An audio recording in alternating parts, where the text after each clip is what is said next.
Hello and welcome back to the Talking Wolves podcast. Unfortunately, it feels like Groundhog Day again, as we'll be discussing another defeat, albeit, could you say a spirited defeat? A little bit more in terms of encouragement, I suppose, from Wolves at Villa Park over the weekend. But as always, my name is Dave. Delighted to have Mr. Jordan Russell alongside me today to discuss the action. Jord, how you been keeping, man? Yeah, no, I'm all good, thank you. I'm all good. Didn't get up to much this weekend other than watching the football and pottering about. I popped my calf on Thursday playing five-a-side at Ella's, so yeah, it's been really sore. And I've not done a calf for a very long time, but I forgot how painful it was. But just overstretching for a ball and just Too old now, mate.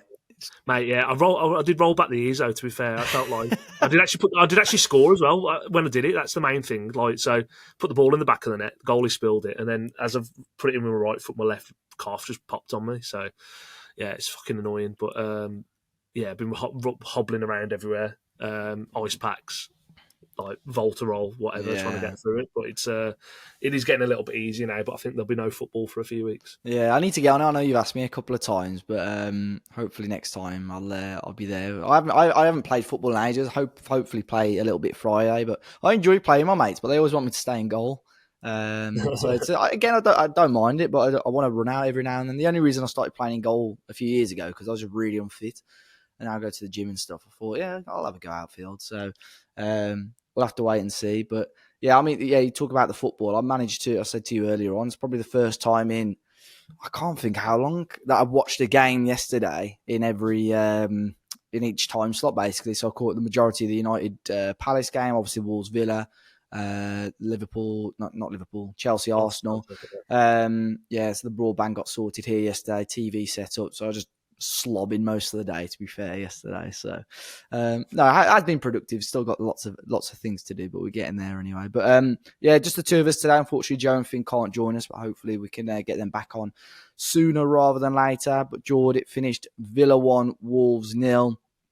I don't know. I think we all sort of went into it a little bit of confidence, but I think deep down we all knew, the form that Villa are in as well, that they'll probably take all 3 points. But it was frustrating because I think Wolves it was much more in an encouraging performance, I would say. I mentioned to a Villa fan over the weekend, under Vitor Pereira, week on week, it seemed to get worse, and there wasn't any encouragement in performances that you could think it would get better. But I think yesterday, especially in the first half, I don't know if you'd agree, it's probably one of our best 45 minutes of football so far this season. The only thing missing really was a goal. Yeah, no, I think I had a little bit of blind faith and optimism as well, a little bit, just because of our record in recent years at Villa Park. And we didn't really necessarily get a new manager bounce against Palace. But again, I thought there was glimpses of something, even in the Palace game, really, until we went 1-0 down. And I think in terms of the first 45 minutes, I felt like it was a very solid away performance in the Premier League for us. In comparison to any Wolves team we really had, I think we quietened the crowd pretty quickly. I thought we frustrated them. We definitely created a few chances. I think the Strand Larsen goal was extremely unlucky to get chalked off. Yeah. But as the rules have been this year, those goals are getting chalked off. So there's no real complaints from me on that standpoint. And then Martinez made a world-class save from Mosquera. So in theory, we could have been a couple of goals up going into half-time. And I felt like we were, say, the better team. I felt like we had the better chances for sure. And I felt like we were sort of managing the game really, really well. So, in that first half especially, I thought, we were unlucky to go in level, to be honest. I know. The starting lineup as well was interesting. I think, look at the Palace game. We saw Tolu start up front with Strand Larsen, which is something I think we all expected to see at some point under Vitor Pereira. It never quite happened because of availability and fitness, let's say. We saw that last week. And like you said, I think against Palace, before we went 1 down, I think there were glimpses that something could work there. But I knew sort of going into the Villa game, I just couldn't see that working away from home, albeit you probably expect to have slightly less of the ball. You want to use the width a little bit more. And we saw the changes. So we saw Jean Arias and Jean-Ricner Bellegarde come in, Jord. I think probably the right decision. I actually didn't dislike that starting 11. I know Arias has got certain stick online. Jean-Ricner Bellegarde comes in for Manetzi, who Vitor Pereira really favoured. I think there was a little bit of a sigh when we saw him in Rob Edwards' first 11 last week. But based on that, Menezes' performance against Palace, he's obviously changed it up, and I think it worked out. I think we saw much more of Jürgen Strand-Larsen as well, because you got better quality and maybe more creative players around him as well. I think what we saw yesterday was probably, with what we've got, that is our best 11 on paper. Mm-hmm. In terms of maybe bar like Krejci, for argument's sake. Krejci for sure could come into it. But like the front guys from midfield forward, in terms of definitely sort of like those. Let's just call it the final 2/3 of the pitch. I agree. Sort of the strongest. So I think with Arias and Bellegarde, you've got a little bit of quality there that can link up and not leave Strand-Larsen so isolated. I actually thought, him talking about Krejci, I think he has looked like he has been our best player this season. Let's be honest, but I actually like the back three as well yesterday in terms of the athleticism, the competitiveness, and I said that at the start of the season before we brought Krejci in. It's like, actually, if you put those three next to each other in terms of pace, physicality, like, no one's going to run in behind you, and we saw that throughout the whole game. Really, that actually it looked balanced, and I think again Chichua, I think there's massive question marks over him, but I'm not a Hova fan, and I just think that right side's abysmal. I actually thought Moller Wolf had a decent game as well yesterday, as well, in terms of he was definitely like linking up and playing like 1-2s and with Bellegarde and getting further up the pitch, and he looked like looked a little bit more of sort of the player I was expecting us to buy. Yeah. It just felt more joint up. It just felt like a bit more of a it felt like more of a team performance yesterday, and that's probably the first time we've said that really from the start of a game this season. Really, let's be honest, it's been that bleak. They look more fired up, definitely. I think, we saw Rob Edwards, he had some comments. And I think even you go back to his pre-match press conference last week and talking about, he's wanting to see a certain level of effort and so on from the players. And as a fan as well, you want to see that as well. There were certain games this season, especially under Vitor Pereira, when you came off the pitch and Wolves were comfortably beaten because they were nowhere near the best team on the pitch.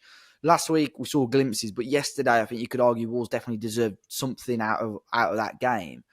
But no, I agree that back three, I think you go back to February, March, I think that back three is what everyone wanted to see anyway. If you remember, like Totti was in a pretty good form. Agbadu was phenomenal.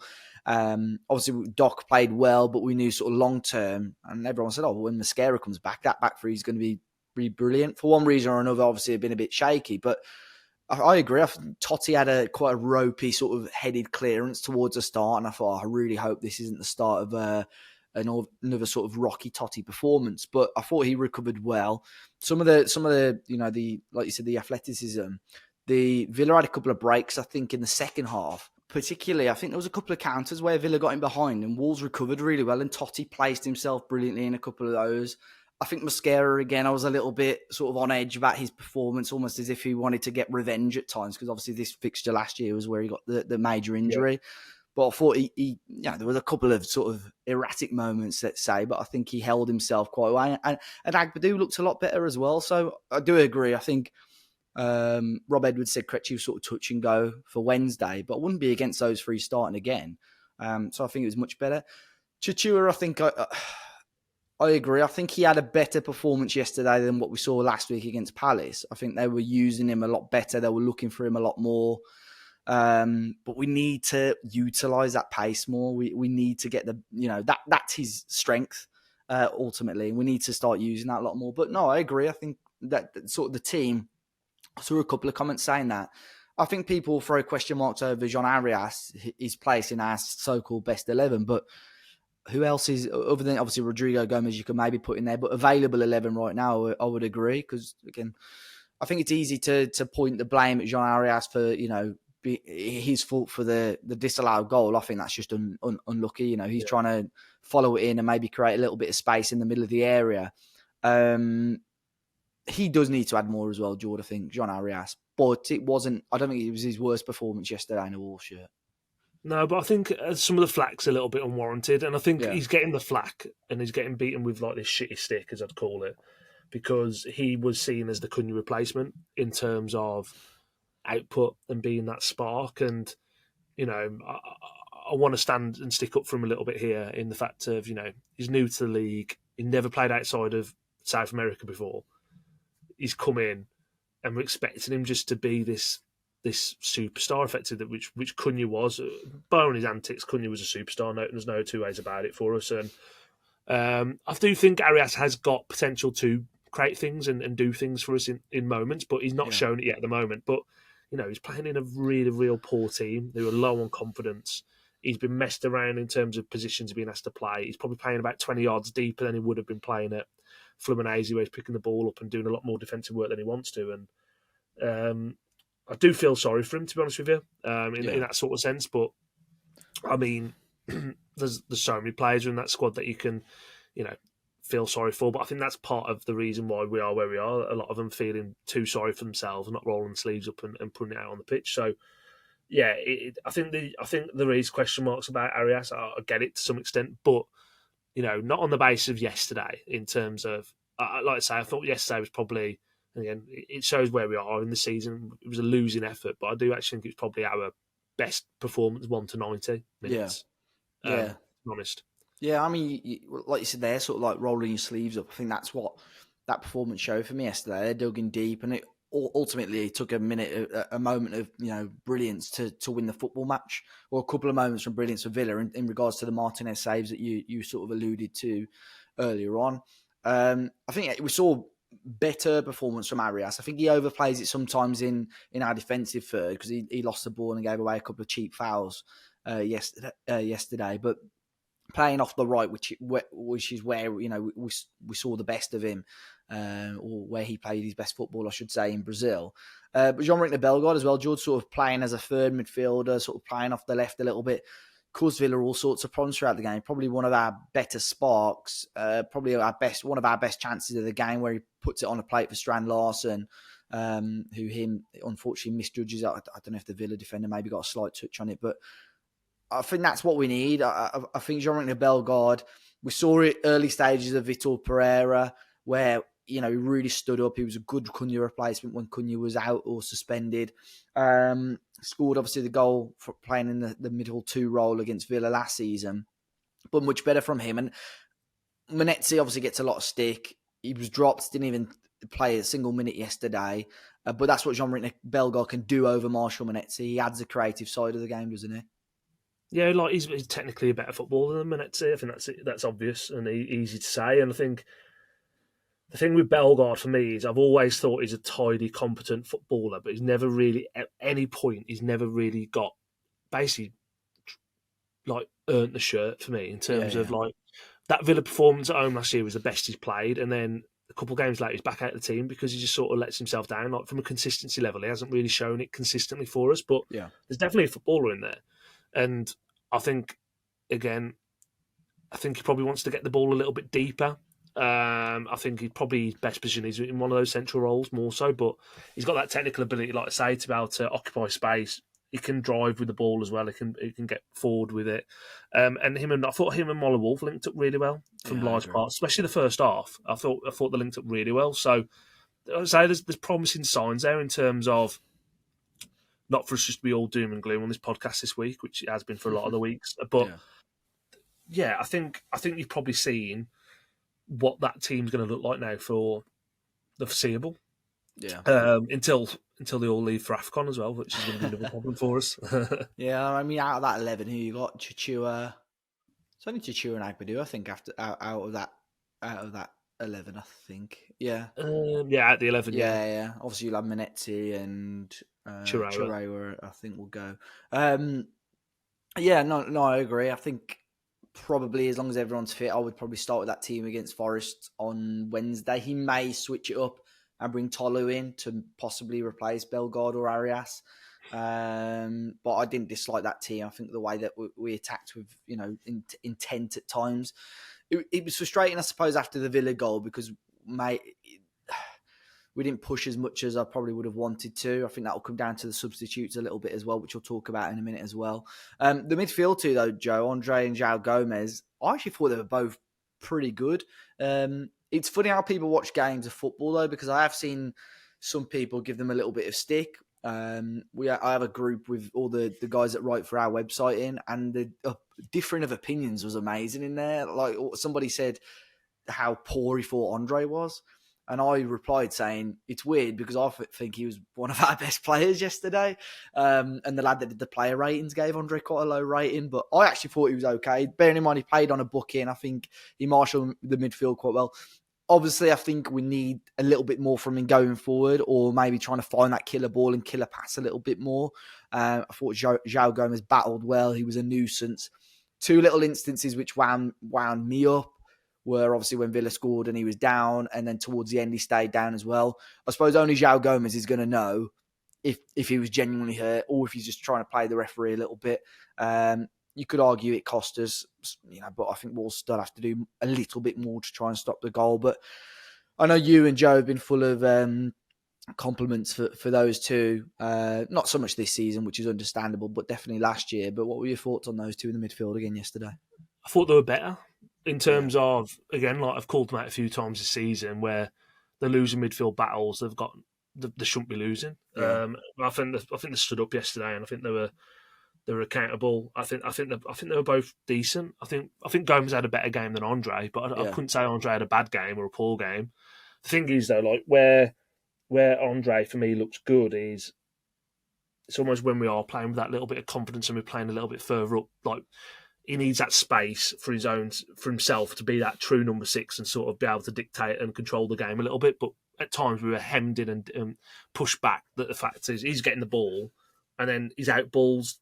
It's just there is no out ball. There is no out ball, and that's a confidence thing, and that's it's a technical issue as well because we've said it a few times. We're not as good as we used to be, right? So I think he was okay. Like I say, I think Gomez had the better of the two, and I think for the Villa goal, I think Gomez was probably making a meal of it a little bit, to be honest. But do you think VAR should have intervened, Jord? Or do you think it was long enough that Wolves don't get involved in those?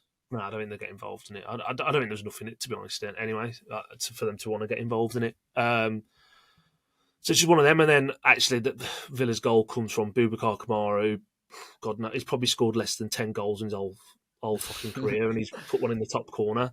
And again, like I think you can sort of say from a if you look at it from like a purely Wolves defensive output and like that sort of how you look at it.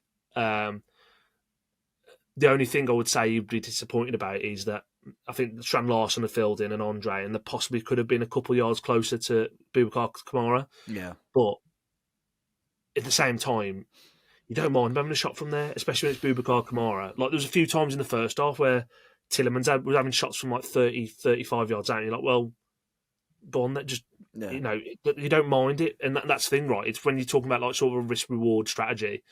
And where you don't, certain players you don't mind having the ball in certain areas of the pitch. Boubacar Kamara, from there, I would say, have a shot, mate.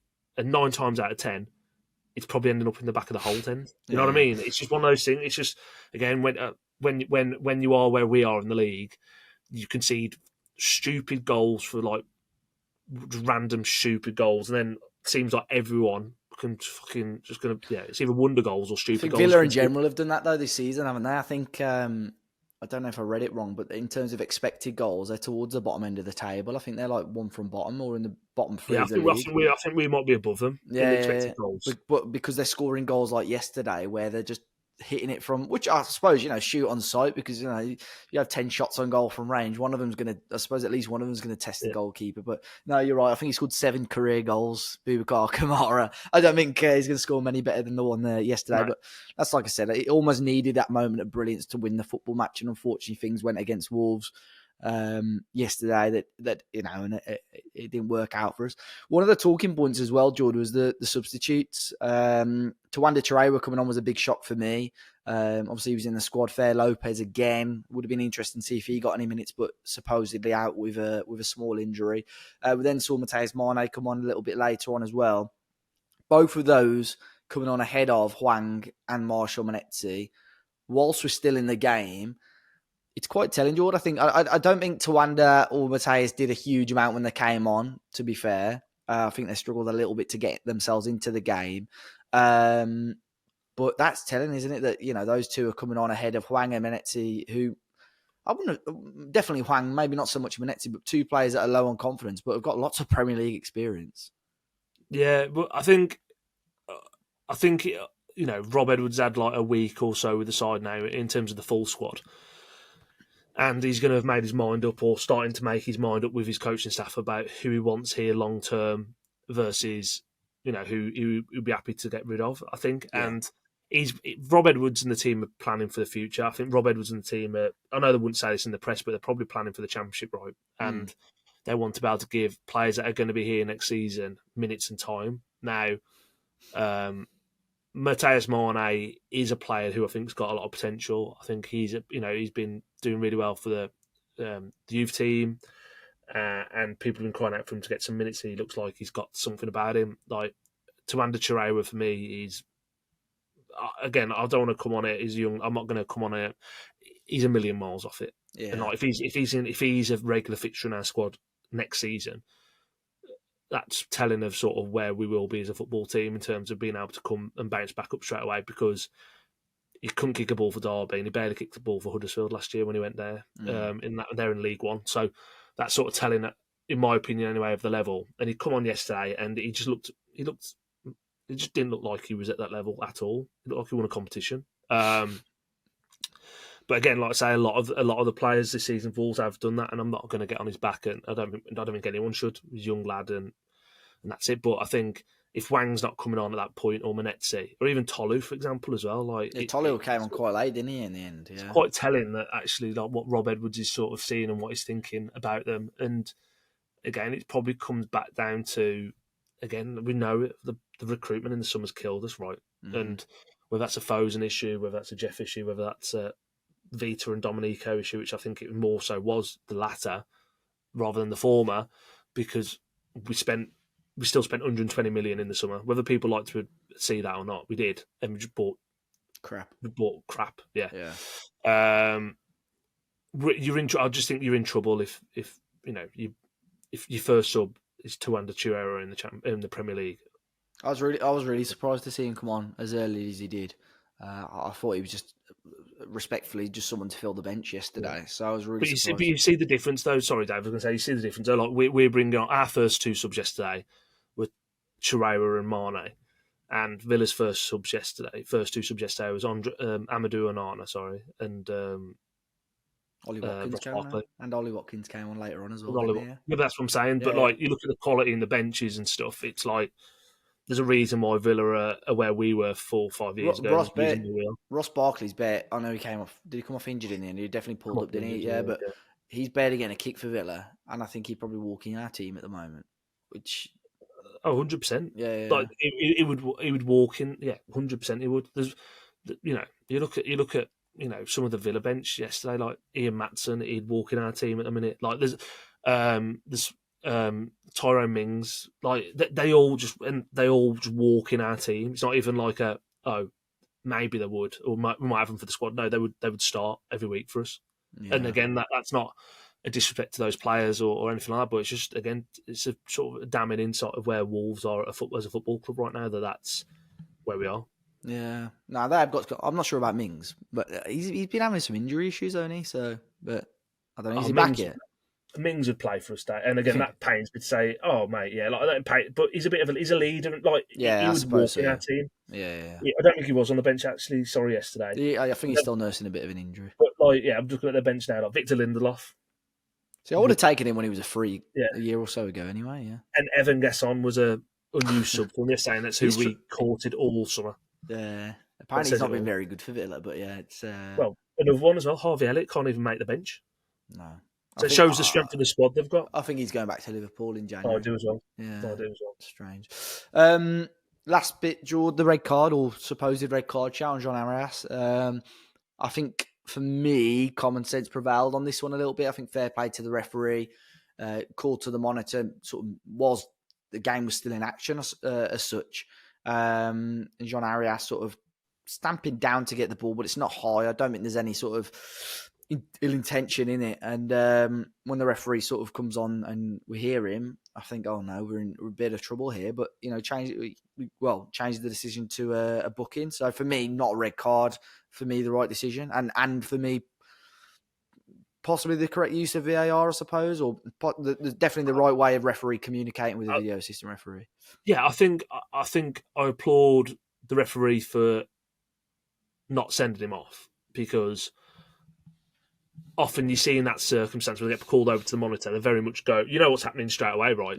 But I saw the tackle a few times, and yeah, he jumps, and don't get me wrong, I don't think it's not the best of challenges in a way for the ball, but he's not actually gone to, in my opinion, he's not gone to do him. He's sort of jumped to block the ball almost. And again, it's a bit of a weird technique, and I understand why you'd almost it could well be a dangerous act, right? But I just feel like from a VAR perspective, like, why are you getting involved in that? In terms of, he hasn't caught the player.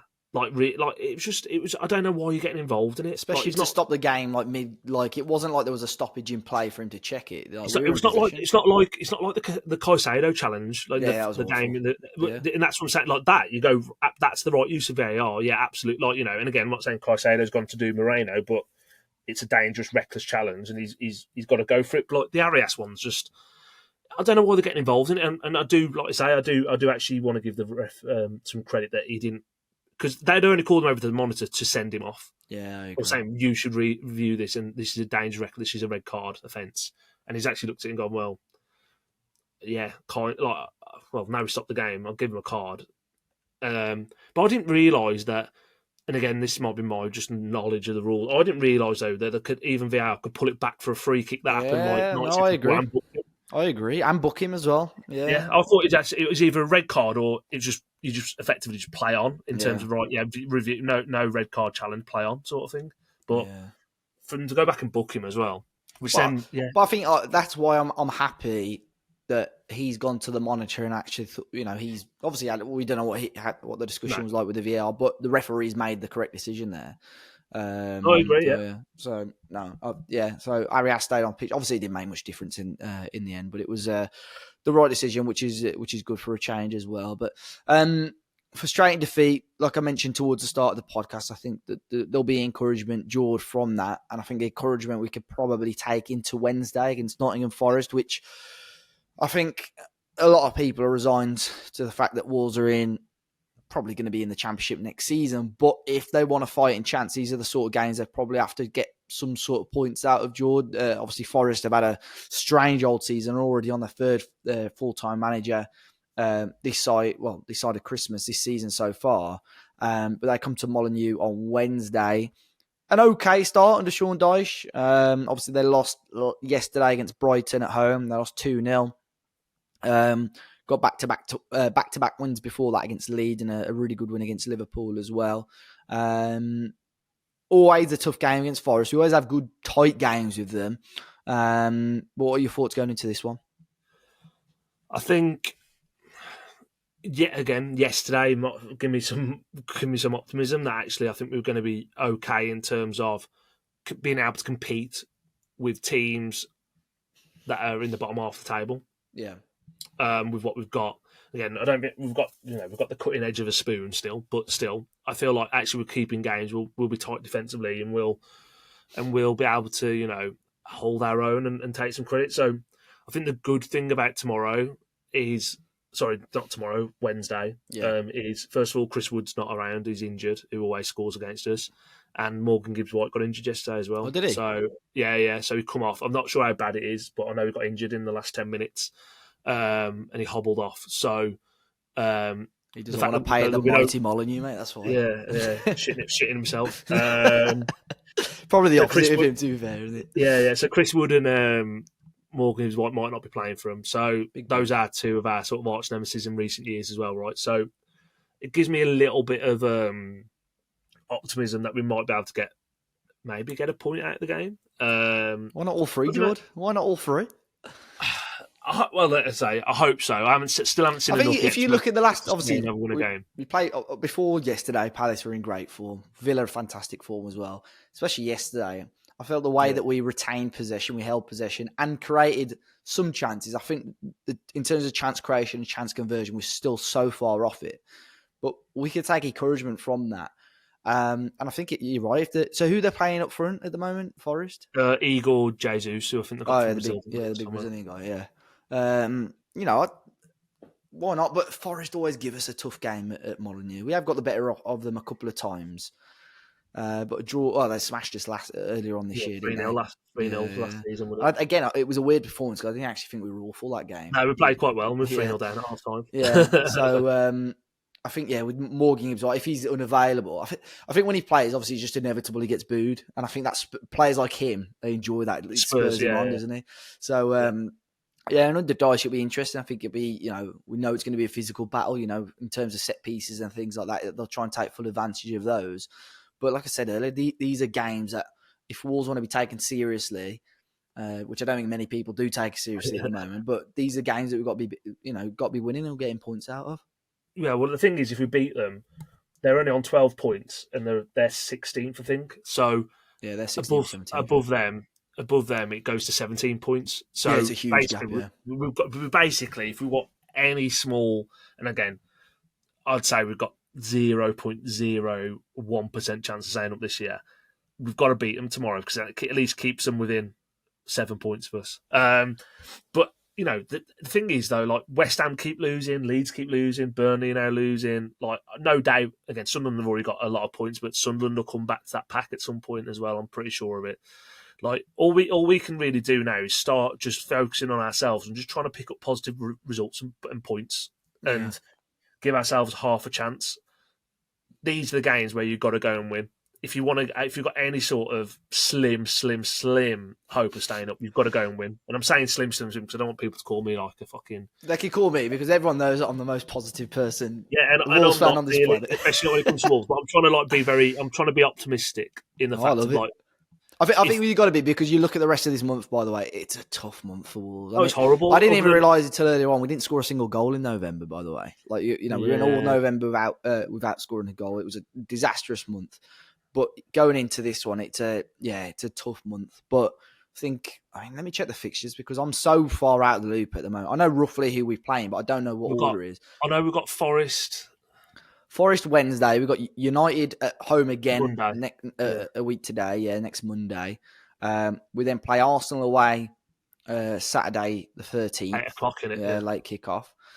We then play Brentford at home Saturday the 20th. That's the last game before Christmas. So again, I mean, Brentford have been very decent this season. They're doing a lot better than I think a lot of people expected with Keith Andrews. We then play Liverpool at Anfield on the 27th, which I suppose you don't know what's going to happen in that game with their form at the moment. And then United away just before the New Year. So again, United are really inconsistent anyway, but we've been poor at Molineux. We haven't won a game. We've got 1 point at Molineux all season. But if you look at United at home, Forest at home, Brentford at home, there's points there for Wolves if they're up for it and if they play their football. There are points there for Wolves, but it's a tough month. And then we play West Ham at Molineux as well, first fixture in 2026. So I think, like you said, Jordan, we've got to play our football. Ultimately, at the moment, we need a 3 or 4 game swing on teams like Forest, you look at the form we picked up towards the back end of last season. It's not impossible.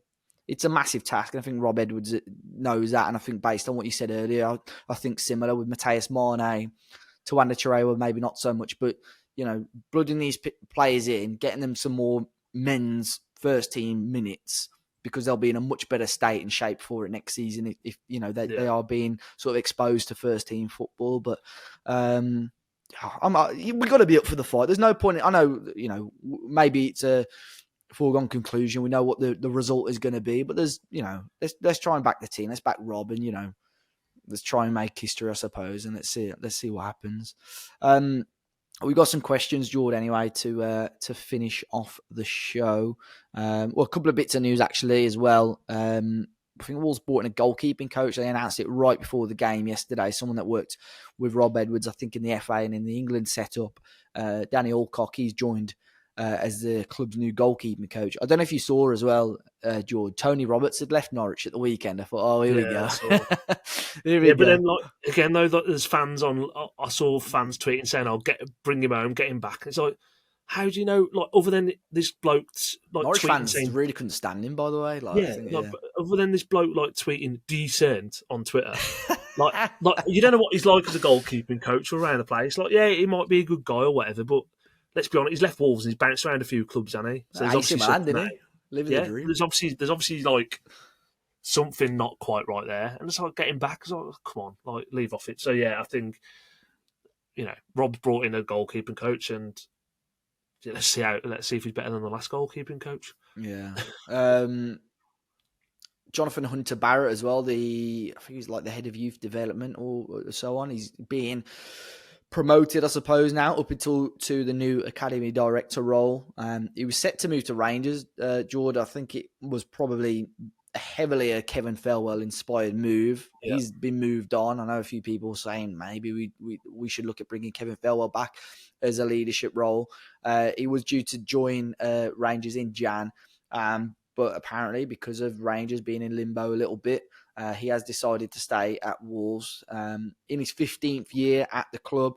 Obviously, he's interested in the new sporting structure that Rob Edwards and Matt Jackson are putting together. So, interesting. I think that's another sort of boost, I suppose, as such, Jord. I think they're not easy positions to replace. You got someone looking after the entirety of the academy. It's not the easiest job in the world if he moved on to find someone to fill that role, really.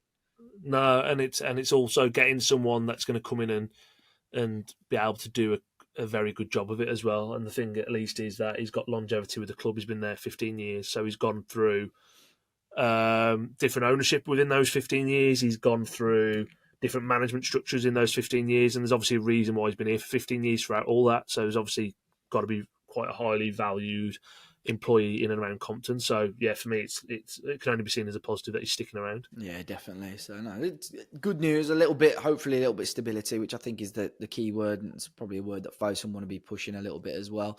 Right, let's get some questions. Amar's Music Show, thank you very much for sending another question. I don't want relegation under any circumstance, but trying to put a positive spin on things. Do you think the opportunity of promotion / winning the championship would make a better 150th anniversary year than another Premier League season, which is likely to be another relegation battle? So yeah, it's a big point, Jord, because the 150th anniversary of this football club is next year.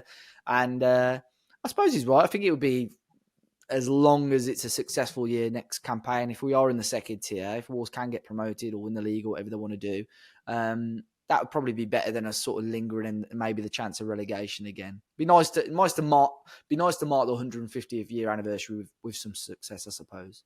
Yeah, I think so. Yeah, I think it's a nice. I mean, I don't want to be in the championship at all, by the way. But no, of course not. No, same here. I think it's a tough league to get out of. Obviously, it goes without saying your revenues get impacted massively. It's not a God-given right. You're just going to go into that league and get 100 odd points and go straight back up.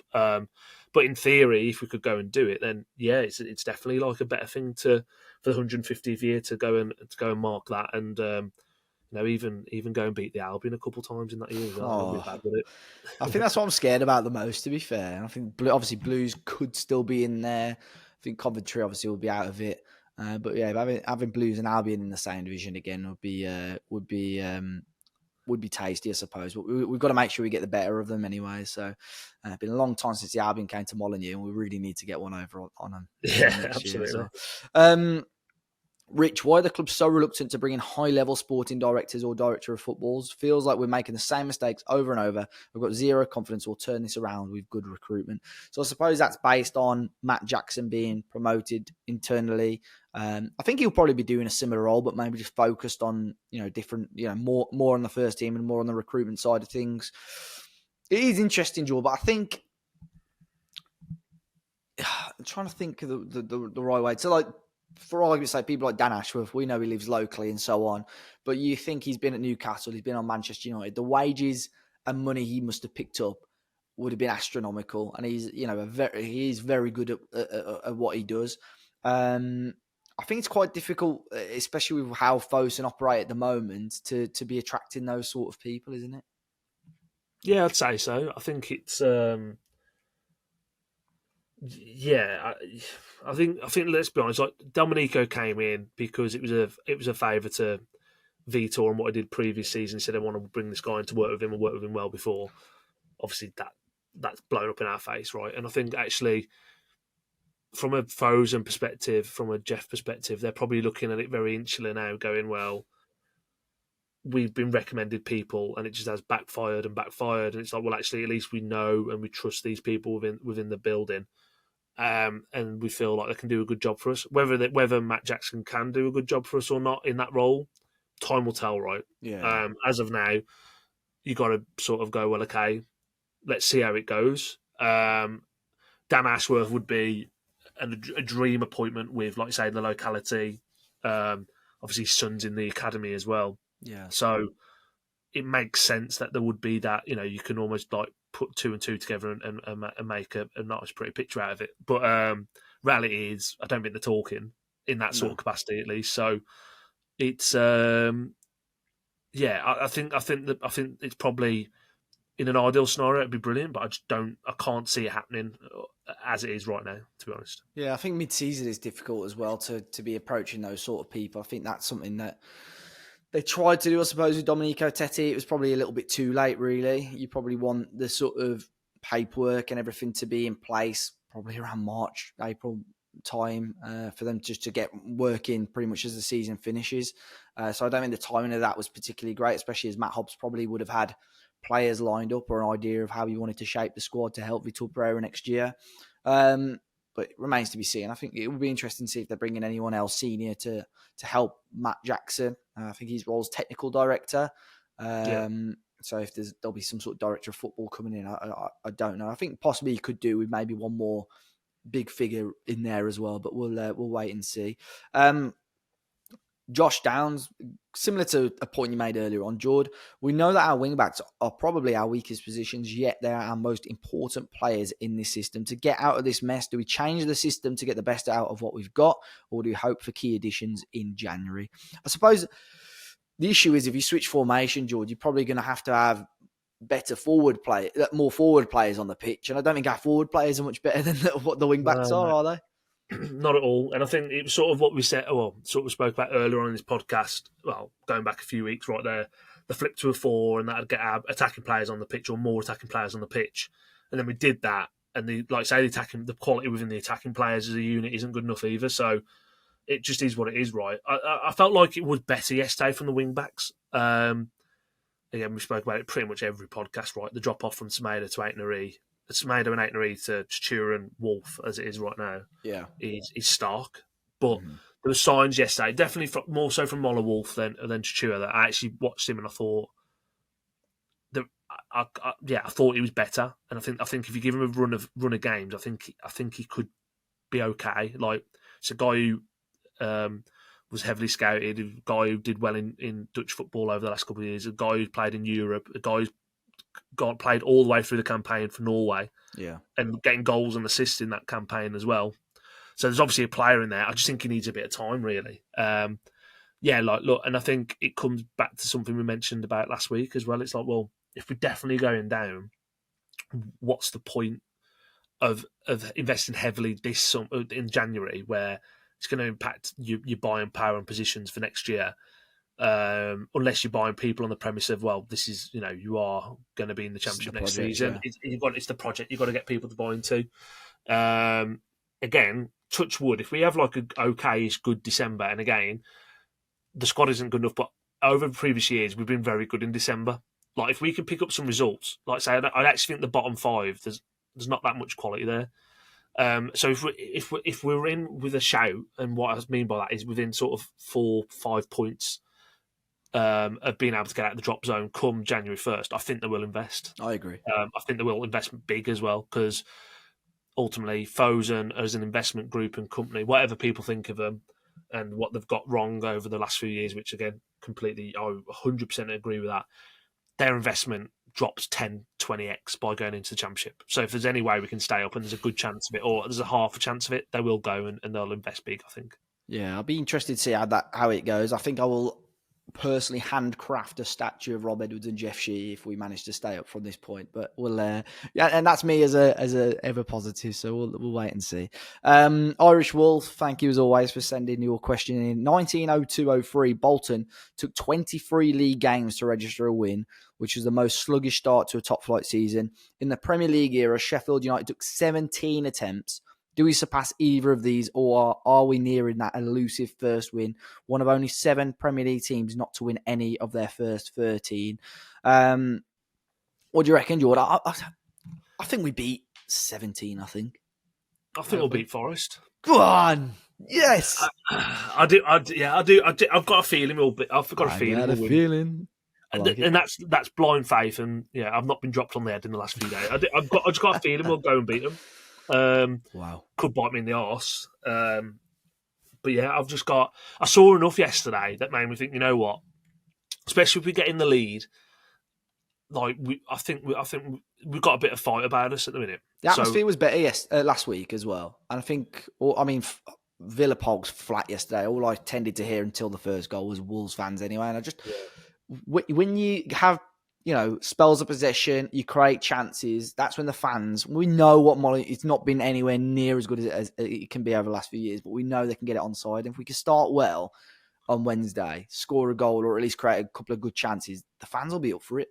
So I think that definitely helps us being the 12th man as well. But yeah, hopefully we beat that 17 attempts by Sheffield United. Matt Garrett, and I suppose, Jord, this question sort of goes back to similar to what you mentioned earlier. Would you sell all of our bigger players in January to max out the potential of money for them before we go down to build for the Championship now? I suppose you have to wait to the end of December to see what position you are in the table, right? Yeah, I think so. And I think we spoke about it a little bit last week on the podcast about Joe Gomez. It's like, well, if we don't pick up points in December, which again is very plausible on how the rest of the season's gone so far, if he hands in a transfer request in January because he wants to go play for United or wherever else because he wants to get into the Brazil squad for the World Cup, I don't think we can stand in his way, to be honest. Because I think out of all of them, in terms of over the years, like he cares, he genuinely cares, he's give his all. And I wouldn't stand in his way. If there'd be certain players, if they wanted to get out, that would have a negative response and reaction from fans for players that haven't been pulling the weight or haven't been simply good enough. But someone like Joe Gomez, he's probably our most sellable asset, I would say, outside of Strand Larson as well, I guess. But I couldn't begrudge him a move, to be honest with you. The one thing I will say is whether it was January or the summer for someone like Strand Larson, for example, we're not getting the money that we turned down in the summer. No.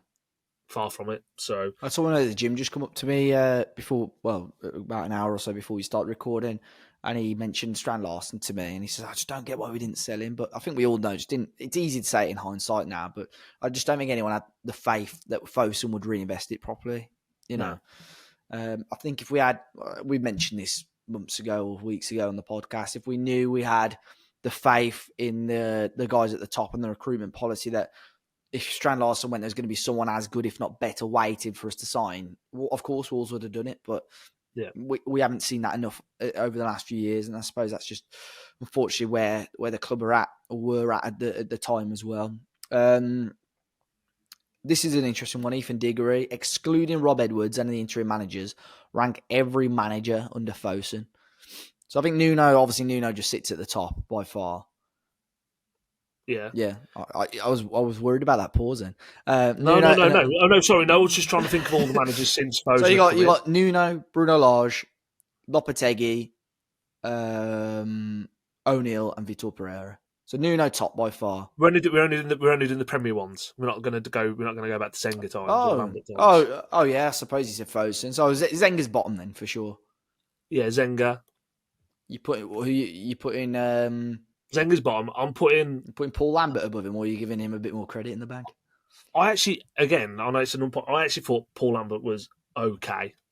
I'm saying okay. I'm saying I think he was okay. I think at the time, I probably find videos. I did videos on my own personal YouTube channel about it back in the day.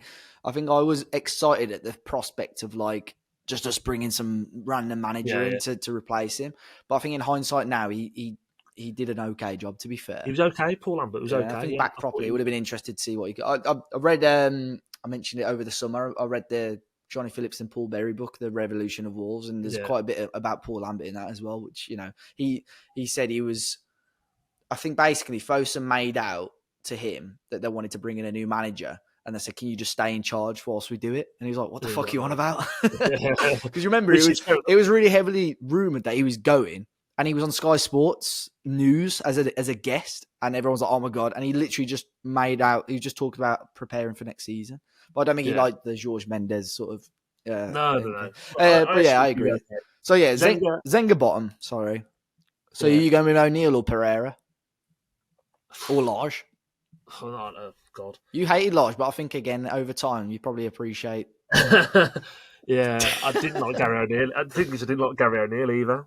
And actually, I think that's I actually hard liked for Pereira those last year. three. I think, or those two. I think Gary O'Neill and Pereira. Maybe it's recency bias. I just think I can't really Oh separate God, those two.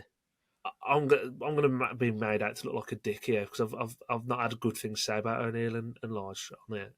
Well, I'd, Lopetegui. I'd I'd put Lopetegui. This is based on their time at Wolves, by the way, folks. Not the. Yeah. On the time at Wolves, I'd probably have to put Lodge too. Yeah. Lopetegui 3. No. Wait. Where's Paul Lambert sitting here? Oh, Paul Lambert will have to go above Zenga, but I can't put Paul Lambert in the top upper 3. echelon. As much as I thought he did an okay job. Right, so I'm going. Yeah, so I'll go Nuno, Large, Lopetegui, Pereira, O'Neill, Lambert. Zenga. Yeah. I think. I wouldn't be able to separate much between O'Neill and Pereira. Pereira was great last season, don't get me wrong, but I think That's what I'm saying. Yeah. And O'Neill was very good. I think considering the circumstances, O'Neill did a very good job in the first year, but he was awful. That's last season. So no, it's probably that's a good question. People at home, if you want to get involved in that, that's a tough question. I think Nuno obviously just miles ahead of anybody else. Yeah, but he was lucky. Yeah. He was lucky. So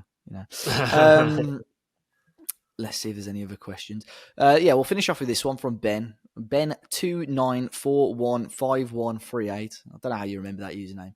0% of 39.69 billion is still nothing. Would you take an owner similar to Steve? I assume that's what Fosun are worth, maybe? I don't know. I think it's the Fosun turnover. Yeah. Would you take an owner similar to Steve Morgan again, who is worth a fraction of Fosun if he was invested in developing Molineux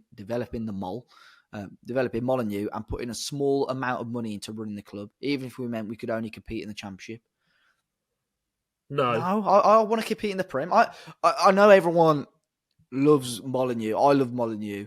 I'm not bothered about developing the stadium as long as I can keep on top of it and make it look tidy. And I know the Steve Ball stand is an absolute shower of shit. That does need to be addressed. But I think I just want to see him wins on the football pitch at the end of the day, and I want to see it in the Premier League ideally. Yeah, I think the stadium's okay. Other than I think if they're not the Steve Ball stand down, I don't necessarily need to make it this big thing, right? I think. Not the Steve Ball stand down and build a new stadium, a new stand there, should I say, and then sort out the temporary stand, which is it's not temporary, it's permanent, but it's temporary stand. Like, if they sorted that out, that's fine. I think it comes back to the fact of, like, there's just no return on investment for them to do it. And again, I know that's a shit thing for people to hear. That's why people don't. Obviously, we know, but we have to appreciate they're an investment company. The reality is there's no money to be made from doing it. So for them, for them.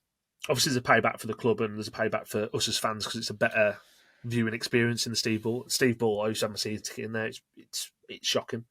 I'm not sure if I've ever sat in there or maybe once when I was younger. No, it's shocking in terms of getting in and out and the concourse and stuff. It's not fit for purpose. Is the truth? So that's something that does need addressing. But no, I think.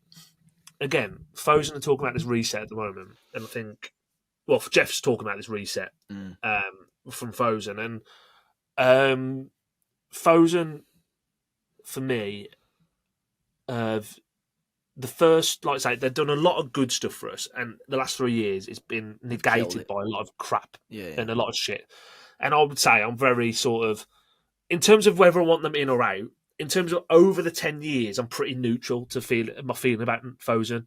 If on the basis of how the last 2-3 years have gone, you ask me, on the last 3 years, do we want Fosun to still be the owner of this football club? Absolutely not. But you can't negate for they've done some good things in the past. But what they've done over the last 3 years has been nothing short of negligent, right? So I think if Fosun get back to a point of wanting to invest in the football club with the resources, with the financial backing they've got behind them as a group, you would much rather have that than a Steve Morgan. And what I mean by that is because you've got financial firepower, you've got worldwide sort of sponsorship opportunities, you've got a way of growing the brand. And again, I know that's going to piss a lot of people off, but that is ultimately what we've got to do as a football club to be able to get revenue into the club. Like, I think if you brought it into like a Steve Morgan, a Mike Ashley, these sort of individual people, they're also a single point of failure, right? Where if they go under, the club's fucked. Like, you look at Sheffield Wednesday now, Chanziri, the money's dried up. They're screwed. They're in a real dire place. Happened with the Reading owner as well. I forgot his name. Like, when you got these single point of failures, John Majewski, was it? Was it before or after? No, after who they got now. Sorry, Majewski was obviously did a good job with Reading, right? But I can't think who their owner is right now. But they've gone through financial problems at the moment. I feel like you much rather have like a big corporate machine owning a football club, because when you've got individuals who've got a bit of money, first of all, they could get bored in terms of move on to something else. But also, there are a single point of failure. So I think, again, I'm all for a change of owner. I really am, but not for certain things. When the John Textor bid come in, I don't want John Textor at this football club. Yeah. He's a crook. I don't want him anywhere near the football club. So I think, yeah, absolutely. And I think actually, if the right bid or right money come in for Fosun, Dave, I'm sure they'd entertain a conversation about it as well. But the reality is, if and when we go down this season, that 500 million quid they're going to want for it goes down to 50, 60 when you're in the Championship, and it ain't going to go up until you're back in the Premier League. So that's what, in my head, thinks like that. And they're not stupid people from, investment companies aren't stupid, especially when you're turning over those levels of money.